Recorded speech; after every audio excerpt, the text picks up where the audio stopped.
Welcome in, guys, to another Walking Dead All-Star video. This is your boy JustCMTexx. I'm back, and I've been getting this question lately in some of my videos where they are asking me, hey, what do I spend gold on in the Walking Dead All-Stars? So in this video, I'm gonna go over that. Where should you actually spend your gold? What is actually good for you to use? And are you spending your gold the correct way? So let's go ahead and get into it. Now, one of the most important places that you can be able to spend your gold is the trading post. Okay, so as you can see here on the screen, if you look here, I have bought the skills manuals. Whenever there are skill manuals, you definitely want to purchase the skill manuals. The reason being is because you're going to be able to need these skill manuals to take a tune from 220 to 221, 199 to 200 to be able to level them up to that next stage so that you can be able to unlock more parts of their kit. I would like to see it. So for example, if I go here and I pull up Glenn, all right, Glenn is at level 200. Now I need 36k skill manuals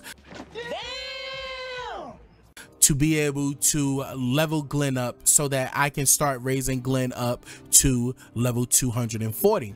Now, what's going to happen here is once I click on this to level him up, what you'll see is that in his kit, this unlocks at level 221, level 3. This unlocks at level 201. So Drink's HP is gonna increase by 40%, and you'll see that it is going to be able to unlock more parts of his kit. So that is why the skills manual is absolutely important. So whenever you see skill manual come up, you want to be able to get them. Most of the time it's for food. Sometimes they may have a couple over here, 1800 for some gold. You definitely want to buy the skill manuals. That is the most important thing that you're going to need to be able to level them up. Now, in Walking Dead All-Stars, we do get a lot of food, all right? And you don't just want to go willy-nilly using your food all over the place. What you want to be able to do is be very precise at what you're doing with the food that you get. So as you can see, I have 148 million. What I did was I bought some food. I have some food and I used the food. I got the skill manuals and I bought the upgrades. So that's what you want to be able to do with that. Now, sometimes when you have enough gold, you have excess gold, you can be able to splurge. And sometimes I will go and I will buy a piece of tactical gear or something of that nature. And what'll happen is it'll have a random roll on it. The only issue with that is sometimes it could roll with a set that you don't want, like warlords, or you know, you're looking for a bystander piece and it doesn't roll with the bystanders, you know. So sometimes that can be able to happen and it becomes a problem. So in extreme cases, when I have a ton of gold, sometimes I will buy the legendary gear. I never buy this gear here. I never buy unique plus gear from the marketplace. It drops a lot from the roadmap, so you can definitely be able to get that. And then what you're going to notice is that once you start getting legendary gear, the unique plus gear is just going to become fodder for you. Or if you have a long tunes stash, you can be able to use this on some of your other tunes at the end. Now, sometimes when I do have a lot of gold as well, I will purchase the fire weapon parts. Why? Because you need these parts to be able to upgrade your gear.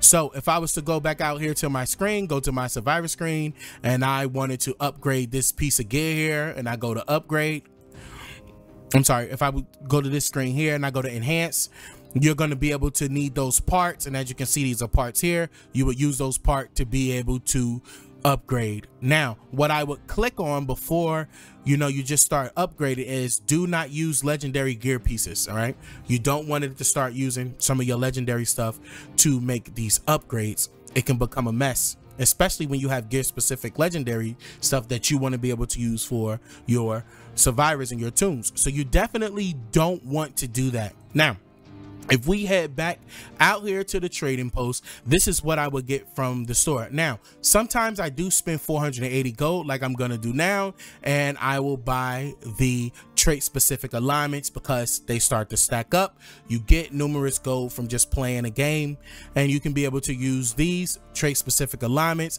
to help you get fodder to be able to level up your survivors that you want to. So this is what I would do and use with the gold here in the normal post. Next we have the community post here, and this doesn't require gold, but it does use the community trade stuff that you get when you are you know, just sacrificing tunes and stuff like that. So you can be able to get this gear here, and this is gear specific as well. You can be able to buy these, but I typically use it to buy my tier 1 stuff so that I can be able to level it up the more I go, or buy legendary gear as well. So this is what you will get from this community of tabs here, you know, and it contains like medical supplies, food, ammunition, stuff like that when you trade between people in your community. So that's what we have there. Now the transfer, whenever you get fodder tunes and you transfer them, these are the green tunes that you get. You start to collect transfer. Once you collect transfer, you can be able to use this to purchase just some regular, you know, fodder tickets, or you can save up to be able to get, you know, the conduct manuals and be able to use that to help level up your characters as well. So that's what I would do here. Now if you want the purple, you can get the purple as well. I buy these a lot of times. I will get, you know, a epic tune from this, and it can be able to help out your roster. So as you can see, I had 18,000 transfer, so I use that to buy that there. Next we have our supply run. Obviously when you do supply run, right now it's a 2-time supply run going on. You can be able to use this to get certain characters. You can use this also to get you some fodder as well. And a lot of times people use this for specific tunes. Now if there's a specific tune in here that you don't need or you're not looking for, then I would use it on skill manuals and just get it some fodder so I can level up the tunes that I already have. And lastly, this is Frontier. Frontier, when you are playing Frontier, what you want to do is, as you collect this every day, save up. They have some really good unique tunes that you can be able to get from here, such as your Negan, your Jesus. You can save up for that. I saved up and I've been getting Abrahams from here, which is why my Abraham is now mythic grade 4. So you can be able to use that for there. And in there, if you don't have a tune that you say that you want or you need, you can always use it to be able to grab you some fodder from the Frontier trading post as well. So you can be able to use it for that too. Now, this is what you want to do when you have your gold. You just don't want to go out and start spending it, going crazy. You want to hold on to it and kind of build your roster up through that way. And on top of that, when you go into recruits and you're using gold on recruits, my suggestion is to use your gold on the all alignment survivor recruits. I would not use gold when I'm recruiting and pulling headhunters unless I'm in the end game. So if I'm at the end game and, you know, I got my, you know, mythic characters and I'm just trying to get a you know, unique character from here, then I would use some gold to be able to pull on headhunters. But most of your gold should be used to pull on the all alignment recruits. And it is special. So for example, the epic characters from here is a 4.61% chance that you can be able to pull a epic character, and that includes the warlords and it also includes the overseers. Now when you go to headhunters and you look at the rates for headhunters, what you're going to see here is that it's a 2% rate for Michonne to drop. It's a little bit higher than what you would get from the all alignment recruits, but the good thing about the all alignment recruits is that you can get a lot more bang for your bucks.